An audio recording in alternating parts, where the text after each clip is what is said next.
నన్ను ఎందుకయ్యా చిన్న చూపు చూసావు? నేనంటే నీకు ఇష్టం లేదా? నేనంటే నీకు ప్రేమ లేదా? నా భక్తి నీకు నచ్చలేదా? అసలు నేనే నీకు నచ్చలేదా? ఎందుకయ్యా ఆపద వెంబడి ఆపద?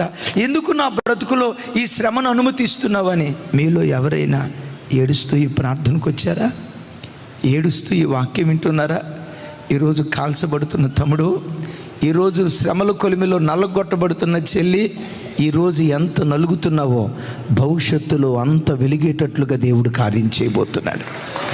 ఈరోజు అరణ్య మార్గం గుండా దేవుడు నేను తీసుకొని వెళ్తున్నాడంటే రేపు హోరేబుకు నువ్వు చేరబోతున్నావు, దేవుని పర్వతాన్ని ముఖాముఖిగా చూడబోతున్నావు అన్న విశ్వాసంతో శ్రమల మధ్యలో కాల్చబడేటప్పుడు శ్రమలు తీసేయి ప్రభా, తప్పులేదు అడగటం, శ్రమలు తీసేయి ప్రభా అని అడిగేదానికంటే దానితో పాటు ఈ శ్రమలను భరించడానికి కావలసిన శక్తి దయచేవా?